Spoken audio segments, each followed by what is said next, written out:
பொங்கல் பண்டிகைக்கு உங்கள் குடும்பத்தில் செலவு செய்யும் பட்ஜெட் எவ்வளவு என்று மக்கள் குரல் பகுதியில் எழுப்பப்பட்ட கேள்விகளுக்கு திருச்சி மக்கள் தெரிவித்த கருத்துக்களை பார்க்கலாம்.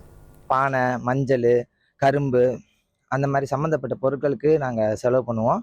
ப்ளஸ் குடும்பத்தில் இருக்க பிள்ளைங்க, இப்போ எனக்கு என் 2 பிள்ளைங்க, என் ஒய்ஃபு, நாங்கள் எல்லாருமே ட்ரெஸ் பர்ச்சேஸ் பண்ணுவோம். எங்களுக்கு மினிமம் பார்த்தீங்கன்னா அதுக்கு ஒரு 10,000க்குள்ளே எங்களுக்கு தேவைப்படும் பர்ச்சேஸோட வேல்யூ. பொங்கல்னாலே செலவு தான் எப்பயுமே. மளிகை ஜாமான்லேருந்து ட்ரெஸ்ஸு இது மாதிரி வீட்டுக்கு தேவையான பொருள் எல்லாமே வாங்குவோம். அது இல்லாமல் இப்போ இந்த வருஷம் எங்கள் பாப்பாவுக்கு மேரேஜ் ஆகிருக்கனால தலை பொங்கல் எல்லாம் ஒரு 20 ரூபா கிட்டக்க வரும் எங்களுக்கு செலவுக்கு.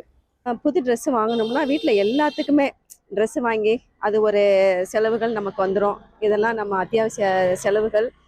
நம்ம கடன் பட்டாலாவது இதை நம்ம செலவு பண்ணி புது ட்ரெஸ்ஸு வாங்கி ஒரு ஹாப்பியாக கொண்டாடுறோம். புது பானையில் தான் எல்லாமே மண்பானைகளோ பித்தளை பானைகளோ வாங்கி நல்லா செலிப்ரேஷன் பண்ணுறது தான் நம்ம பொங்கல் திருநாள்.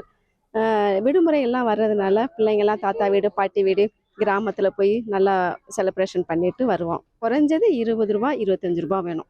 ஒரு ஃபேமிலி வெளியில் போயிட்டு நம்ம வீட்டிலேயே செலிப்ரேஷன் பண்ணுறதுக்கு 25,000 ரூபாய் ஆகும்ப்பா. பொங்கல்னு வந்துட்டா ஒரு 10,000 ரூபா எங்களுக்கு செலவாயிரும். எங்களுக்கு அந்த பொங்கல் மந்த்னு ஒரு 10,000 ரூபா கிட்ட எங்களுக்கு செலவாயிரும். ஏன்னா நாங்கள் ஃபேமிலியில் 4 பேர்.